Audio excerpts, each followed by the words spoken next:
अस्सलाम वालेकुम my YouTube family. 2023 जा चुका है और अल्हम्दुलिल्लाह 2024 शुरू हो चुका है।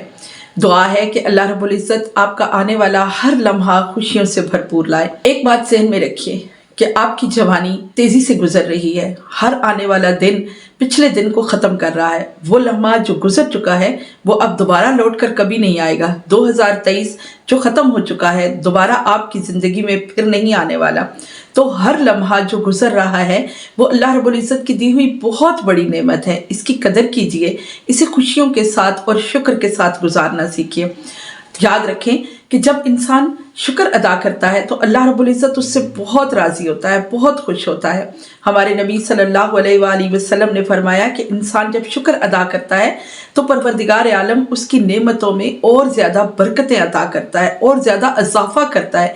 लेकिन अगर इंसान नाशुक्री करता है और ये सोचता है कि मेरा पिछला दिन, मेरे पिछले लम्हे, मेरे पिछले साल बहुत पुरतफक्कर गुजरे, बहुत परेशानी में गुजरे, मुझे तो कुछ भी हासिल नहीं हुआ, मैंने तो कुछ भी नहीं पाया, तो ऐसे में अल्लाह रब्बुल इज़्ज़त उससे नाराज़ होता है और जो नेमतें उसे हासिल होती हैं ना वो भी अल्लाह ताला वापस ले लेता है। इस पे मैं आपको एक बनी इसराइल का वाक़या सुनाती हूँ। आका अलैहिस्सलाम ने इरशाद फरमाया कि एक दिन हज़रत मूसा अलैहिस्सलाम कोहे तूर पर जा रहे थे अपने रब से कलाम करने के लिए। तो रास्ते में आपने देखा कि सहरा में एक शख्स बैठा है और रेत उसने अपने बदन पे डाल रखी है, बाकी उसका जिस्म पूरा नंगा है, सिर्फ उसने अपना सतर छुपाया हुआ है और वो भी रेत के साथ। हज़रत मूसा अलैहिस्सलाम को उसने आवाज़ देकर रोका और कहने लगा कि आप अल्लाह के नबी हैं ना और आप रब से कलाम करने जा रहे हैं। हज़रत मूसा अलैहिस्सलाम ने फरमाया हाँ मैं अल्लाह का नबी हूँ और मैं अपने रब से कलाम करने ही जा रहा हूँ। तो उस शख्स ने कहा कि देखें मेरी ये हालत है, मुझे कुछ भी नहीं हासिल, मैं बहुत परेशान हूँ, ना मेरे खाने के लिए, ना मेरे पहनने के लिए, ना मेरे रहने के लिए कुछ है। अल्लाह रब्बुल इज़्ज़त से जाकर दुआ करें और फरियाद करें कि अल्लाह ताला मुझे ये सारी नेमतें अता करें। हज़रत मूसा अलैहिस्सलाम चले गए, अल्लाह रब्बुल इज़्ज़त से बात हुई। जब वापस लौटे तो उस शख्स को कहा कि अल्लाह रब्बुल इज़्ज़त फरमाता है कि तुम मेरी दी हुई नेमतों का शुक्र अदा करो तो मैं तुम्हें बहुत कुछ दूंगा। अब वो शख्स बड़ा हैरान हुआ, उसने कहा या मूसा आप ये क्या कह रहे हैं, मैं शुक्र अदा करूं? किस बात का शुक्र अदा करूं? मेरे पास है क्या जिस पे मैं शुक्र करूं? जब उसने ये अल्फाज कहे तो तेज हवा चली और जो रेत उसके सतर को ढांपे हुए थी वो भी उड़ गई। अब वो नंगा सहरा में बैठा था, वो रो पड़ा और उसने कहा कि ये क्या, मेरे पास तो सिर्फ एक ही रेत थी, अब वो भी नहीं रही।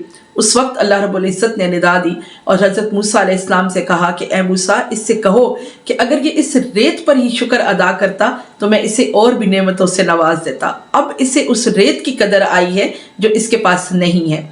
तो लोगों का भी यही हाल है कि जो लम्हा गुजर रहा है हमें महसूस नहीं होता कि अल्लाह रब्बुल इज़्ज़त की दी हुई कितनी नेमतें हैं जिनसे हम दिन रात इस्तेफादा कर रहे हैं। आप देखें, सिर्फ आप अपने बदन पर ही गौर करें, अपनी जवानी को देखें, अपने एज़ा को देखें। अल्लाह रब्बुल इज़्ज़त ने आपको आंखें दी हैं, आपको नाक दिया, आपको होंठ दिए। आप यकीन माने सिर्फ एक दांत की कदर करना सीखें। जब इंसान बुढ़ापे में कदम रखता है और जब दांत नहीं होते या जब दांत हिल रहा होता है, दांत में दर्द होता है, तब इंसान को दांत की कदर आती है। आप अपने होंठों की कदर कीजिए, अगर ज़रा सा होंठ पे कोई छाला निकल आता है तो आपको उस वक्त कदर आती है कि अल्लाह की दी हुई नेमतों से आप किस तरह मुस्तफ़ीद हो रहे थे और अब आप मुंह में एक नवाला नहीं रख पाते हैं। छाले में तकलीफ होती है, आपको मुंह में दर्द महसूस होता है और आप खा भी नहीं सकते। तो जब हम इन छोटी छोटी, ये बहुत बड़ी नेमतें हैं, मैं इनको छोटा कह रही हूँ, ये हरगिज़ छोटी नहीं है, बहुत बड़ी ये नेमतें हैं। अगर इन पर आप गौर करें, अपने बदन के एज़ा की तंदुरुस्ती पर गौर करें तो आप अल्लाह रब्बुल इज़्ज़त का लम्हा लम्हा शुक्र अदा करेंगे। देखें, अपने माँ बाप, अपने बहन भाई, अपने घर वालों को कोई अहमियत नहीं है, लेकिन ये अहमियत है कि फ़लाँ से ब्रेकअप हो गया है, फ़लाँ ने मेरा एहसास नहीं किया, फ़लाँ से मोहब्बत थी। देखें तो अपने बाजू काट रहे हैं, खून के साथ नाम लिखे जा रहे हैं, ठीक है, ये इश्क और मोहब्बत चल रहा है, ये दोस्तियाँ चल रही हैं। मैं बड़ी हैरान होती हूँ कि इन दोस्तियों और इन मोहब्बतों से आखिर हासिल क्या है? कभी आपने गौर किया है? और फिर सबसे बड़ी बुराई ये है कि इन मोहब्बतों और दोस्तियों में जब ब्रेकअप आता है तो फिर अपने और परायों को छोड़कर अपनी ज़िंदगी से भी मायूस हो जाते हैं। कैसी काबिल हैरत बात है ना कि अल्लाह रब्बुल इज़्ज़त की दी हुई ये नेमत जिसे हम ज़िंदगी कहते हैं, ये सिर्फ एक बार दी है रब ने। इतनी बड़ी उसकी नेमत है कि फिर दोबारा आपको हासिल नहीं होगी। तो इसकी कदर करने की बजाय आप अपनी जान से हाथ धोने के लिए तैयार हो जाते हैं, आप खुदकुशियां करने के लिए तैयार हो जाते हैं, आप अपने आप को अजियत देने पर तैयार हो जाते हैं। छोटा सा ब्रेकअप हुआ तो माँ बाप को भी भूल गए, बहन भाइयों को भी छोड़ दिया, मोहब्बत में दूरी क्या आई कि एक कमरे में बंद हो गए, स्मोकिंग शुरू कर दी, किसी से बातचीत नहीं हो रही है, बस मैंने तो अब जीना ही नहीं है, मेरी तो जिंदगी बर्बाद हो गई, बस अब तो कुछ भी नहीं रहा, सब कुछ खत्म हो गया है। अरे भाई कैसे खत्म हो गया है? वो वादा उला शरीक आपके साथ है ना, वो कहता है कि मैं 70 माओं से ज्यादा तुमसे मोहब्बत करता हूँ। एक ऐसा मेहरबान दोस्त आपके पास मौजूद है जो आपसे 70 माओं से भी बढ़कर मोहब्बत करता है।